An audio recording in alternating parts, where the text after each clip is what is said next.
without any further ado, I'm going to introduce you to our next guest speaker. As promised, we try to bring in the most talented and successful speakers, and you've already seen two of them this semester.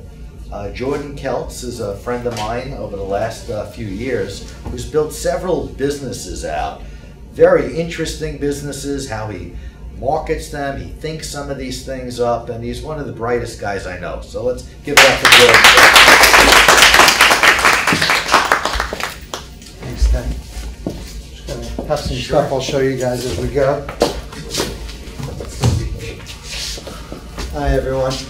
Nice to meet you. Ted, thank you so much for this opportunity. I really appreciate it. It's our pleasure. You guys are really lucky because you're in a great program with a great leader and mentor, and you're ahead of the game because you know you want to be an entrepreneur. You know you want to be in your own business. And I didn't know that. I went to school, I didn't know what I wanted to be. I wound up kind of not doing great in school, had about I think an 860 on my SAT, and I don't know how they rank it today. I went to Northeastern, which today I hear is a great school for my daughter who's 16, but back in the day was a reach school for me. And even the co-op program that they had for, you could work one semester, if you're familiar with it, a year, so it's a 5-year program. I didn't participate. So I wound up going to school, not sure what I wanted to be, wound up in political science, thinking I might be a lawyer. And along the way, I started working in bars. And when I was working in bars, I realized I was really good interacting with people. I was at the door, checking IDs, wound up behind the bar and actually running the bars. And I realized that my knack to connect with people, my salesmanship, and the ability to be able to represent myself in a confident way was going to help me succeed. Still didn't do great in college. Never seemed to really be able to focus on my schoolwork, but I did go to working, and I was making a lot of money. I was making maybe about $1,000 a week, in my second year of college. I met my wife there, and it was a great experience. I wound up leaving Northeastern. I went to Florida because we all hate this cold, nasty weather, and everybody thinks Florida, it's great, palm trees, it's awesome. Get down there, first of all, it's a lot of old people, as you guys know. And the young people are moving down there, but you start feeling like, whoa, it's old, you're trying to make money. And quite honestly, I worked at a mutual fund company in Boca Raton in the mailroom. And I got the job, I remember from the newspaper. My wife was a concierge at a hotel. She's having a great time meeting Rod Stewart. She's at the Ritz-Carlton telling me every day, this one gave her 100, that one gave her 100. And I'm in the mailroom, opening people's checks, that depositing in their, financial accounts. And it's a crazy thing because you're watching 10,000, 100, 5,000, but you're still in the mailroom. And I wasn't good in math. I wasn't good in science. And I knew I wasn't going to be a broker, but it seemed like a lot of people from my community would go and try and be a stockbroker. I worked for this company. I couldn't make it. And every day that I got up was worse. I started to really be unhappy. I was like, why am I opening the mail? What am I going to do with myself? My dad says I could be a CEO. Maybe I have these abilities. And I leave. I remember quitting. Not always a good thing. You should stick with it. I remember quitting and going back to the bar business. And unfortunately, I went backwards because in Florida, no one knew me. It wasn't like Boston. And I put on my khakis and a white button down, and I was waitering in a Mexican restaurant. Went from making a few hundred a night to, $30. I'd be lucky if it was, a good tip. And I realized this was not for me. Florida was the wrong place. And convinced my wife that we had to leave the sun and all the fun she was having at the Ritz-Carlton, and that I had to make a living and leave Florida. And I was lucky enough that my stepfather had a business that he was building in New York in litigation support. Litigation support is basically all of those documents around a legal case have to be managed somehow, and he was the first one of the pioneers to digitize those documents. What today is we have DVDs and CDs. Back in the day, that was new technology. People were scanning those documents in, and the first big project he has was the Exxon Valdez, and putting all those documents on CD. And my stepdad was definitely an inspiration in my life, as was my dad. They were both very successful, very driven Israeli guy who never stopped and built this business up to a very profitable big business. And I felt if I could get in with him and learn from him, it would help me on my road. I was really lost. I was maybe 22, 23 years old. And I went in and I talked to him and came back to New York, and he says, guess where you're going to start? You're going to start right there by scanning paper in with the hourly employees. Okay, here's the stacks of paper from the Exxon Valdez, literally, you know, war rooms of paper, and stand there. I'm going to give you $12 an hour. Me and my wife stood next to each other, not saying much because a few months ago we were in Florida in the sun, scanning paper in at $12 an hour and temporary employment. And it was an eye-opener. You know, it really made me realize, one, how hard it is to stand there and do that kind of work, and really how amazing it was that those people showed up every day and did this. But, you know, how can I aspire to do more? And standing there and realizing that, I realized that I could help my stepdad with his business by helping him market it smarter. And the more I learned about the way they did the business and about the documents and how they were presenting themselves, I came up with some ideas for him on how to market the company. I met with the different managers. Obviously, I had a little grease on the pole where I was able to meet with people, and I was, you know, the boss's son, so to say. But it was just enough to help me get through the door and realize that I could help their business. And that stepping stone got me to be marketing assistant. And from marketing assistant, I went to marketing coordinator, to marketing manager, to the director of marketing, managing my own team. And what was important that I started sort of at the bottom, but I had to prove to my stepdad that I could help the business. If I couldn't help the business, what was the value to me? A lot of people have family businesses, they pass it down generationally, but ultimately you want to see some value from that person. You want to see them contribute. And I was able to do that. I was able to drive revenue. I helped get them on the internet. I helped them with some software that was created. And just kind of point in time, this was around the early 90s, okay? You guys, most of you probably didn't exist. So mid-95, 96, he sold that business. I watched him sell the business, sold it to a public company, did very, very well, and we realized that the new owner probably wasn't going to be as so kind to the rest of the family and might want to try and break it up. And I went out with my brother-in-law and we started a business called websites.com. Don't get too excited, it was WEBSYTZ. This is 1996.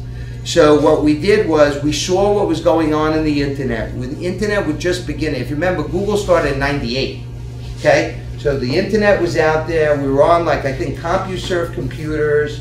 There was a, Ted probably remembers, there was a search engine at the time. Sure. Remember what it was? Lycos. There was Lycos, there was Yahoo, and we knew that people would want to be on the web. And we said, let's get together and start this website business. There really was nobody else doing it. So we came up with the cool name SYTZ.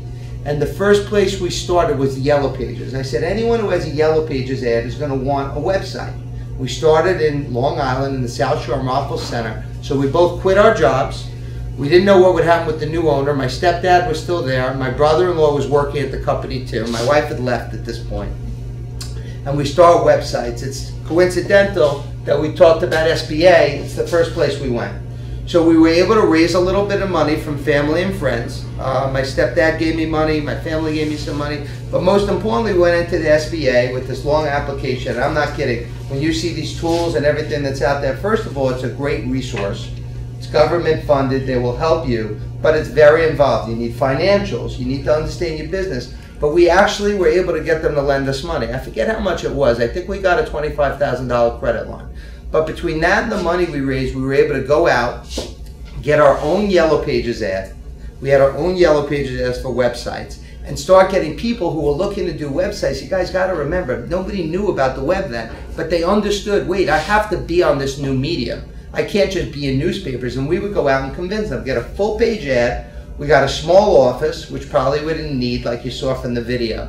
And we went out to market, and I went literally knocking on doors, getting small business owners, Zamir Furs, the restaurant, I remember them to say, hey, you guys need a website. Have you seen the web? It's the future. We can do a template, we do full service, we did hosting, we did design, we did maintenance. And although it was very hard early on, we really blew through it. I remember us sitting, when we first came up with the idea, in a small office with no air conditioning, you know, with the windows open, sweating, coming up with all of the business plan points and saying to each other, man, we definitely have something here, but we'll have to see if we can penetrate. And sure enough, we started to get people to sign on for websites. Small sites, 500, 1,000, and as it grew, we got more complicated. My forte was sales and marketing. My partner was the developer. He understood all the coding and the development languages, and it was a great mix of people. As it turned out, you learn more about people. We didn't always get along as things continued down the road, but in the beginning it was nice, like a honeymoon. And as we grew, we were able to get more and more people in Long Island, and we eventually moved an office to the city. And the company was doing about $100,000 a month. It was getting serious. We hired employees. We were cash flow positive. We were having a lot of disagreements on how to run the business, and we were starting to really grow, but there was pressure in the market. If any of you guys follow the market, the NASDAQ for the first time went back over, 5,000? And back in 2000 was just about 2000 was when the internet bubble burst. And NASDAQ hit about 1,000. It was pets.com, and this.com, and that.com. So in that stretch from 96 to 2000, we were right in the sweet spot, able to help people. Then all of a sudden the market and the world says, who needs this .com? There's billions of dollars overinflated values. The NASDAQ, went down, completely crapped the bed.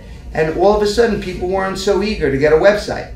And we were concerned, and we had some disagreements, and we weren't getting along. And he decided, I want to take this business to hosting only. Let's host all of these websites we have, and let's continue that way. We know it's residual income if you guys understand hosting. But I wanted to continue to fight through it and see if we could weather the storm. Moral of the story, I left, and it's the best thing I ever did. When I left, one of the folks who had done work with us at websites really liked me, thought we did a great job with the site, introduced me to a guy by the name of Luciano Ramaroni in Staten Island. And I'll never forget, I'd only been to Staten Island once in my life, a Jewish kid from Long Island. I went over the bridge to New Jersey maybe once. And I go to Staten Island above a deli, and I meet Luciano and his wife Gina. And Luciano tells me, I got a business plan right here. It's the cover, it's a globe. Classes USA, he tells me. Classes USA. This internet thing's unbelievable. He said, I know, I was in the business for 5 years. Pretty amazing, but now the market's getting a little tight. I don't care. Everyone's going to go to the internet to find something. The internet is obviously going to change the future. I know. And he tells me Classes USA is about continuing education and finding continuing education via the web. So if you're looking for a class near you, like a cooking class, an art class, a Spanish class, a class for your kid, you'll go to Classes USA and type in your zip code and find a class near you. I thought it was genius, right? Wait, people are looking for classes. They come in these little pamphlets. My wife's looking, the kids are looking. Why wouldn't they use the internet to find education? Not college courses, continuing ed stuff. Stuff like Berlitz, Microsoft certifications, things like that. And we get together, and right there we decide we're going to work together. Now remember, I had left my other business, so I didn't have any money. He agreed to pay me $2,000 a month for 3 days worth of work a week, and to give me 5% of the company. I brought the internet expertise, okay? I brought some of the relationships I had with people who could code, not my partner, because we were done with each other. And I understood the landscape. And we bridged the two together. Now, just so you guys know, he had a business called College Bound at the time. It was a magazine for college students going to high school. Basically, when you're in high school, you get a magazine in 11th, 12th grade. You might not have gotten it, but it was in New York. It's out now. It's out of business now. And it's about going to school and all the things you need. And the advertising model, the revenue model, is the schools buy ads, right? So the ads are driven by the schools. That's the monetization. And then they give the magazine free to the high schools. So the colleges buy the ads. The high schools get the magazine for free. And that's called controlled circulation. Okay, it's not on newsstand. Has all these kids working for him. He's got this magazine. He wants to move it online. So we bootstrapped it, like the video said, by using his team to be able to build Classes USA. The thing was, he had the designers and the print knowledge, but knew nothing about the web. So I went out to my team. I started getting people in. We used some of his capital. And 3 days a week, I spent working on this business. Now, I think I had my first child. We had very little income. We had a house, and I really wasn't going to cut it on 3 days a week. I still had unemployment from when I left the other business. And I realized that the only way I was going to be able to apply myself is 3 days a week in the office meant 7 days a week of my life, meaning that the other 4 days a week I spent just figuring out how to build the business. And my partner realized that I was spending every waking moment on the company. And even though he couldn't pay me for that extra time, he appreciated my commitment to the business. And over time, we were able to get Classes USA up and start get courses up online. And we had some content. And this is like 2001. And now we're trying to raise some money for the business. Here's his magazine business. Here's me with Classes USA. We think we have a great concept, and we start going out to VCs, Series A, right, as they talk about. Now, it's just after the dot-com implosion. People don't really want to hear too much about it, but it is education. It is universal. It's national. It's got a nice name. So we were able to get some meetings. And at 30 years old, I was out meeting with VCs, pitching this business. Really had no other experience. And we did get some good traction, but we weren't able to fund it.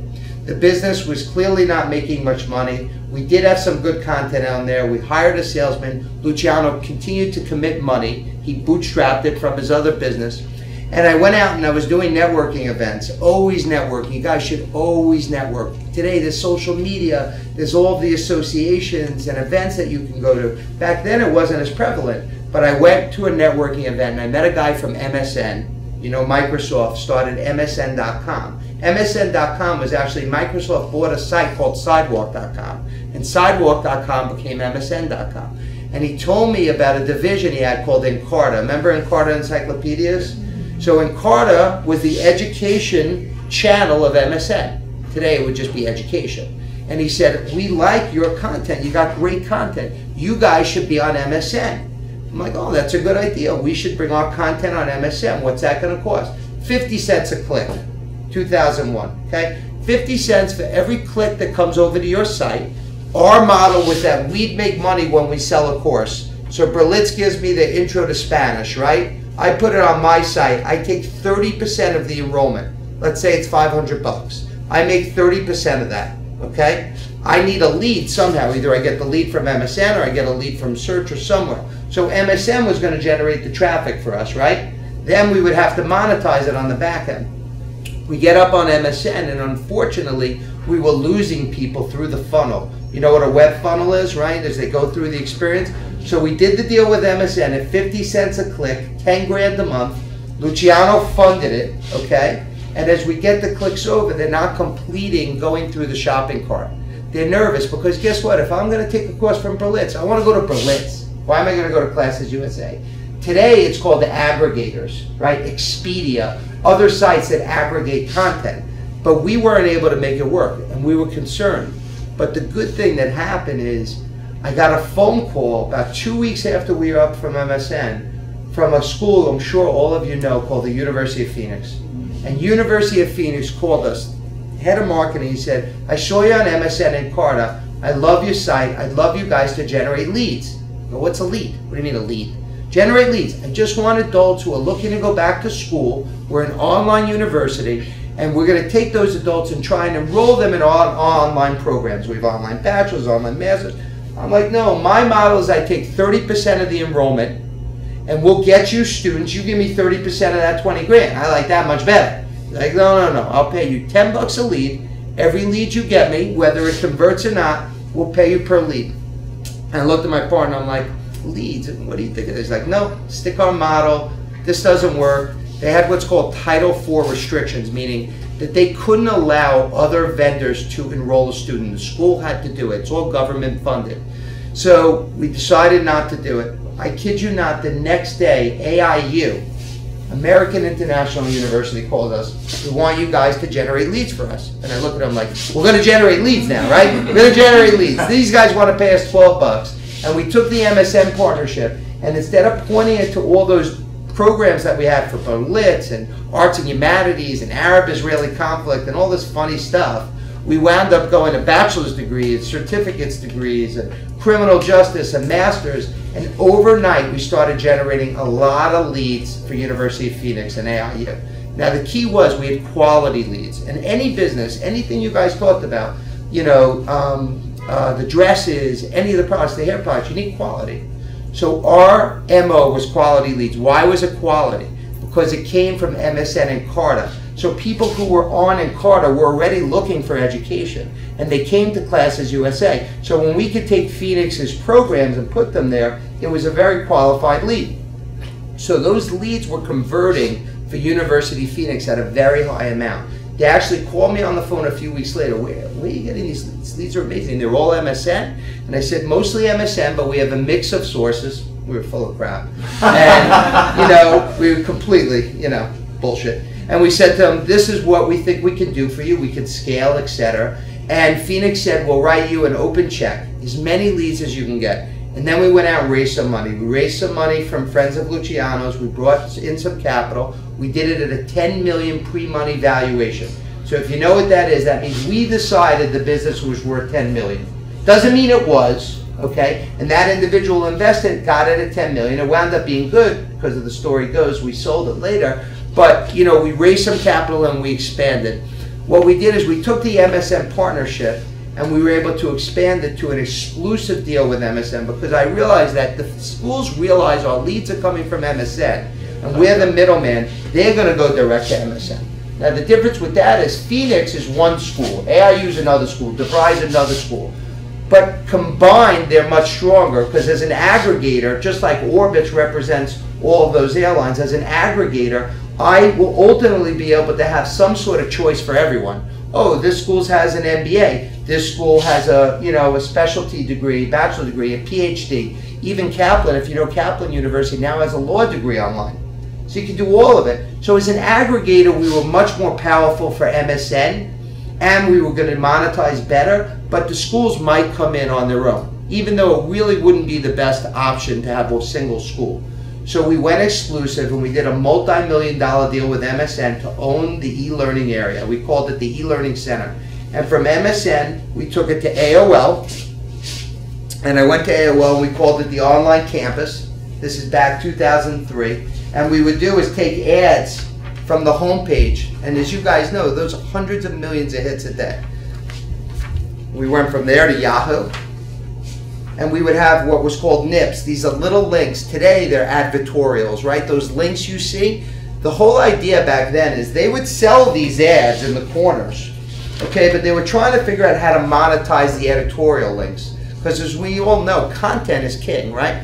So we were able to do that. And when you linked out from, let's say, look at this on Yahoo, earn your degree fast, bachelor's to master's and more, online degrees from top colleges, right? 2002. And then it would link to this landing page where we'd have all the schools. That's the aggregator model. That's Travelocity, that's Orbitz, that's anything you see there. Put all the schools in there. So instantaneously, we were able to get more and more online schools across the country because they wanted the juice that we had. We had the juice of MSN. Now what happened is once I have MSN, AOL, and Yahoo, the company starts to grow. To put it in perspective from a revenue standpoint, we went from 0, 2001, to 1 million, to 10 million, to 30 million, to 60 million. We doubled from 04 to 05. In 2005, we were doing 5 million a month, and I kid you not, we had 7 employees. 5 million a month, 7 employees. Incredible story. We started above a deli in Staten Island where I met Luciano and Gina, and he had his magazine. And in year 2, when we were starting to make money, we moved offices. We didn't really need to, but you know, you want a nice office, you're meeting MSN, you're bringing people in. And by year 3, we were making $1 million each in salary. I'll never forget, $100,000 a month paycheck coming from nothing. A year before that, we weren't sure we were going to be able to make it. We couldn't get any of the VCs to pay attention to us. Just because of that networking event that got me on MSN, the risk we took with the 10 grand a month and the 50 cents clicks, Phoenix seeing us embracing Phoenix at AIU after first saying no, and then being able to take these partnerships and locking it down so we had it exclusively, and then saying, hey, I got this model at MSN, let's bring it to AOL, and then let's bring it to Yahoo. But in order to do that, you need capital. And we kept having to bring in capital, and then we were able to self-fund and got profitable. By the time we were doing over $1 million a year, we were profitable. And that's why the $100,000 a month each, we had nice cars, and it was great. We were on the rise. Now, just so you guys understand, that's not easy. So the kids that worked for us, and they were kids, came in, young kids right out of school like you, from Staten Island, whatever the college is in Staten Island, a couple of the local schools, and they would, like I started scanning, counting leads one by one. Here's the leads. We tried to automate it. Everyone came in early, and these kids wound up, some of them being millionaires later. We gave everybody equity in the business. It was an incredible time for everybody, but the first 2 or 3 years, we would work maybe from 7 a.m. to probably 11 p.m. every day. And then it never stopped. When you have an ad up like this on AOL back in that day, and let's say it was, I don't know, a few 100 million hits, no joking, okay? This space alone cost about $250,000 for 24 hours. We used to make $500,000 in revenue, 24 hours. Okay, we make 50% profit. But we had to have the servers be able to handle it. When you see these ads, when you see these dating sites and all this stuff, you see those clicks. Or remember this dress that went around viral this last week? It almost broke the internet. When something catches, things bend. So you have to make sure the server's up. You have to, it's constantly phone calls. Are we up? Are we down? 7 people? What can we do? And we always had to look bigger to MSN. Now then, other companies came in to challenge us. There's a NASDAQ company called Quinn Street. They were the first generator of leads in education for online degrees. The first one. Today they're in mortgage, insurance, and education. And they come into MSN, and every year you have to renew these partnerships. They do what's called the dog and pony. And dog and pony is I come in, I'm the incumbent, and then they would bring in other companies to say, hey, can you do it better? And we were always top because we had content. Remember, we came from college bound, so we had the magazines, and the magazines allowed me to have content, and the content writers meant when you click on that link and it says you're a stay-at-home mom and you want to get a degree online, we had an article there that we wrote. The other companies didn't have that. So that differentiated us, and we went to Barnes & Noble and Fortune and Inc. 500, and we built these little mini channels. And as the company rose up to 60 million, along the way we had some companies interested in us. One was Washington Post that owns Kaplan. They came to us because they wanted to get an aggregator along with owning a school. Let's get the leads for all our competitors as well as own a school. And we didn't feel it was going to work because when the other schools found out that we had sold to one of their competitors, it probably wouldn't have worked too well. And luckily we were doing about 30 million then. It was a little early. And I'll never forget, it was early 2005, I get a call from sounded like a broker, a weird guy who said, I have someone interested in your business. I said, that's nice. I hung up. Called me back again. He goes, no, I'm serious. I have somebody interested in your business. He really wouldn't give me his name. He's a little shady, made me uncomfortable. I go into Luciano. I don't know, this guy's weird. Who knows what's going on? You try and stay like under the radar. You're making that kind of money. It's all new. You're young. Your whole life changes. You're working hard. You're half asleep. He goes, I represent a very powerful public company. I'd like to meet with you. Turns out they represent Experian. So if you know your credit report, you get it from Equifax or Experian. At the time, about a $3 billion company. Experian, who offers credit reports, has interest in Classes USA in Staten Island. Well, I have a meeting with a guy 6'5", who's a good friend of mine, who's the Chief Strategy Officer for Experian at the Four Seasons Hotel in the city. And I sit there and I tell him about our business. He goes, I heard a lot about you. You guys have high quality leads in the education space. We love the market, multi-billion-dollar market. We think it's growing at an accelerated rate. But what I like about you guys, besides the fact you're doing ridiculous revenue on very little headcount, is you've owned the portal market. You have the portals. You own MSN, AOL, Yahoo. And that's a great strategy. Nobody can get in there. You've locked it down, and we like that.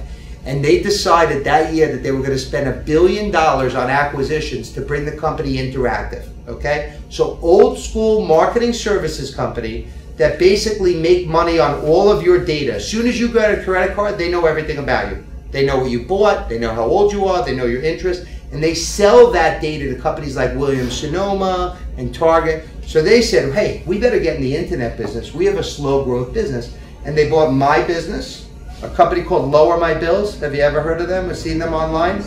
Price Grabber, okay? Spent $450 million on Price Grabber. They spent $350 million on Lower My Bills. And they spent $60 million on Classes USA. We sold Classes USA. Remember I told you I had 5%? When we sold, I worked my way up to half of the business. I was CEO. Every milestone we had, I turned to my partner and I would say, I need more equity. And we should be partners. We're equal. I'm growing this business. You're doing the magazine. I'm driving this, doing the partnership. You say, absolutely no problem. And what you realize is that when you prove yourself, you're always going to get what's coming to you. There's no question. How could he say no? Where was he going to go? And I deserved half the business. So at 35 years old, on July, I guess it was 7th, 2005, we sold the business for $60 million cash.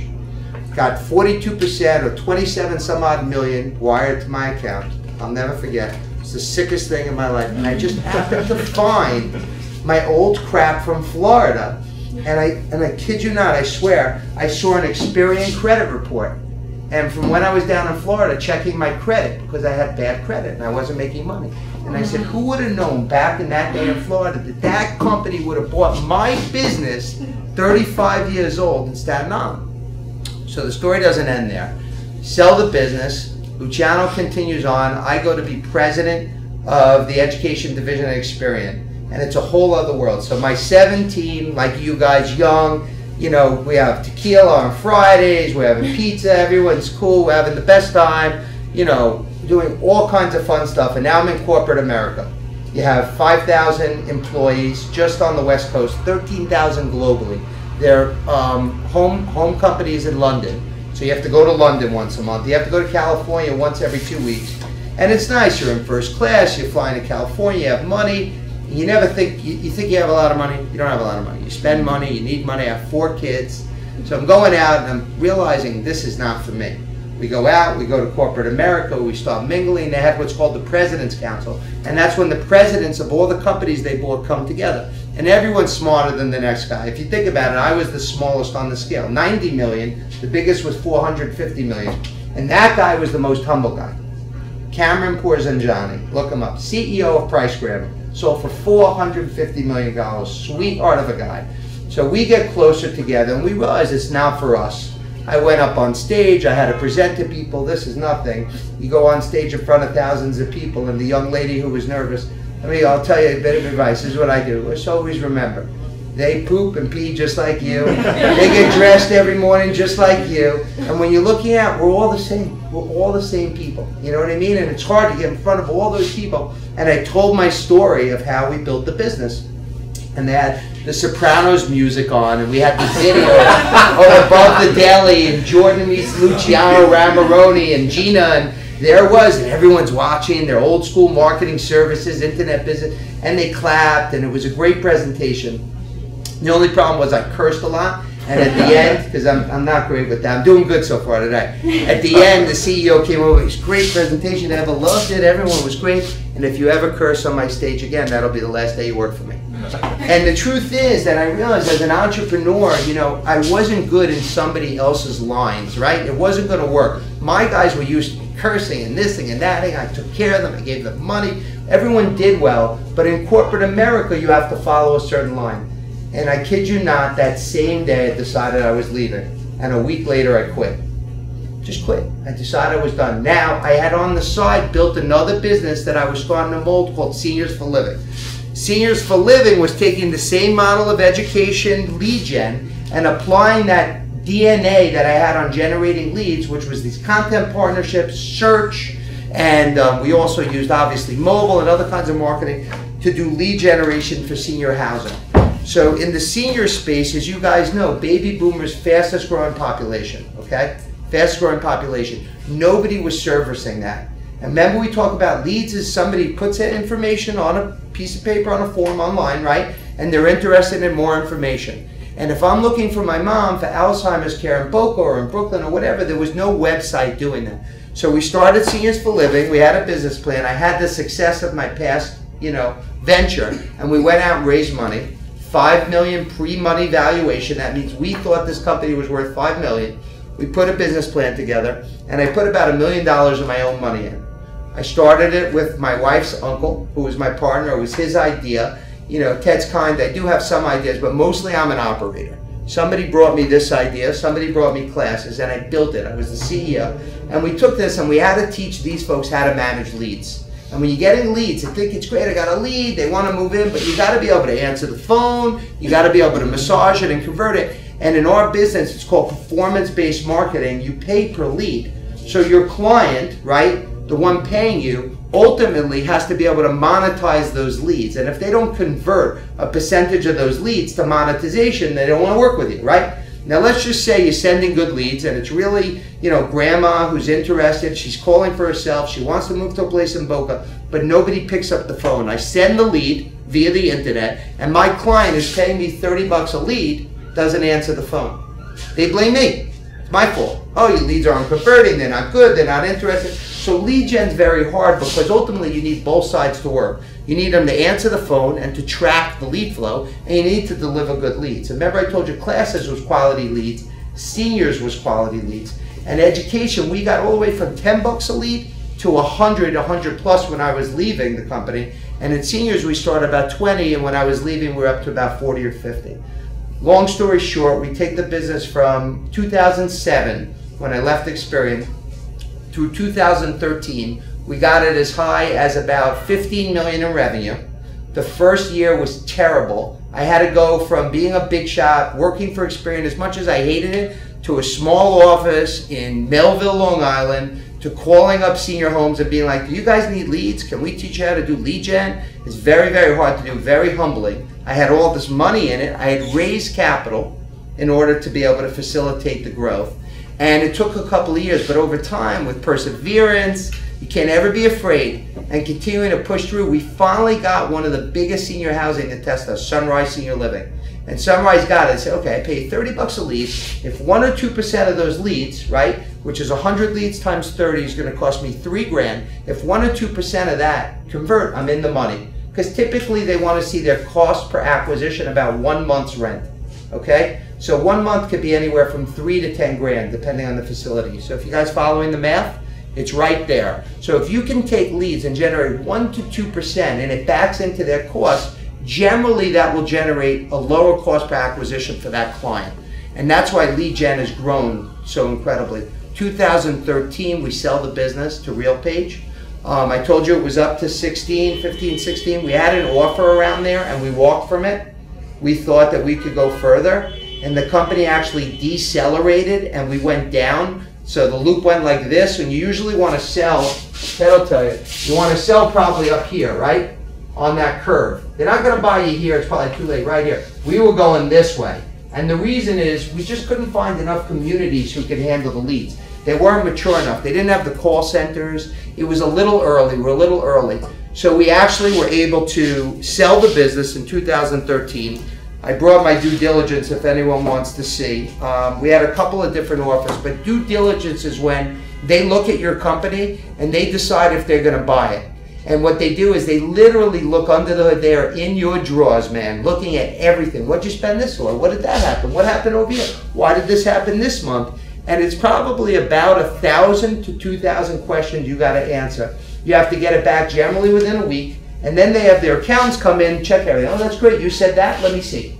And they go through everything. And even though this was a smaller deal, it was less than 10 million. This is the book, just from the end of the asset price, when we did the asset purchase price, okay? The classes book I didn't want to bring because, you know, Ted's car would have overwhelmed us. We would have sank this low. The classes book was this big. This big. I looked at this one. I haven't seen it. Seniors for Living, a smaller deal. This is everything in the deal, okay? Less than $10 million.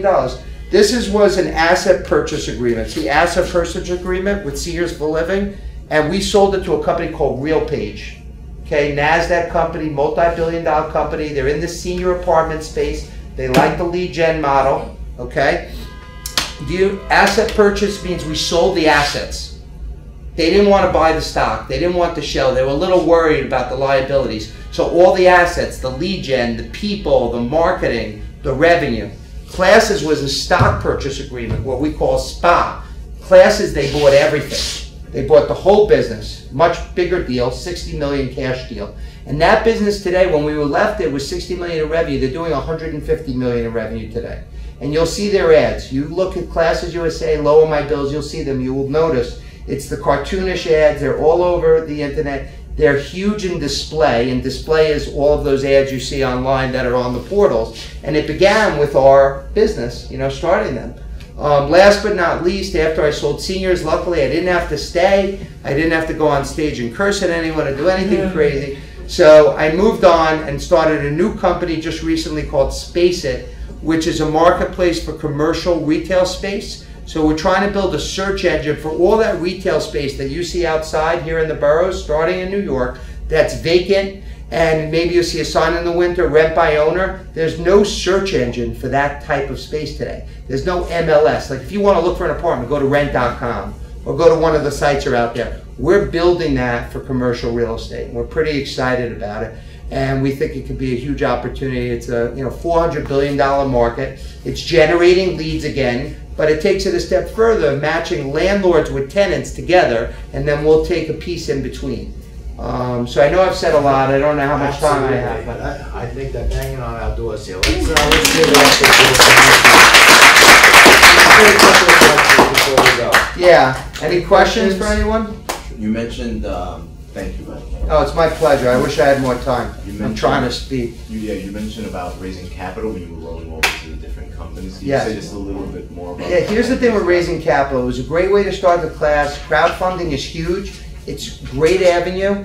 Once you get your initial funding, either through seed capital, angel, friends and family, when you go to VCs, you just need to have a clean pitch, you have to have strong financials, and you have to have a valuation you could stand behind, typically around that $1 million. I would suggest all of you, once you have your plan down, you get through Ted's class, you really got your pitch down, go to friends and family. Pitch them, sell them, let them give you 100, 200, $1,000, whatever. Come back, report into them, make them your board. Keep reporting and communicating with them, and that'll lead to more money and eventually to VC capital. So do you have to get your real estate license and things like that to sell the commercial real estate, or? So in this new business, we're designing it so you don't have to be a broker. We're designing it to be a marketplace. So just like Liberty Travel doesn't exist anymore and we all get our tickets online, we want to alleviate the broker. And we want to just be in a place where we can bring the two together and get a fee in the middle for taking their relationship and bridging that gap. So what tools will be online for them to be able to find the space, they'll be able to search for it, they'll have an interactive component to it, they'll learn how to negotiate leases and do all that so we can alleviate the broker. Because the internet is a bridge, right? The internet for all of us is power. So when you bring two parties together via the internet, selling, close, whatever it means, and you use it as the middleman, that is the key to monetization and scale. Think about businesses. As Ted said, there's so many out there that still exist where you can come up with something unique, where you can use the internet to leverage it, or brick and mortar. But I'm an internet guy. Anything else? Okay. Well, we're gonna have to give the class back, but let's give it a Thank you. Good luck.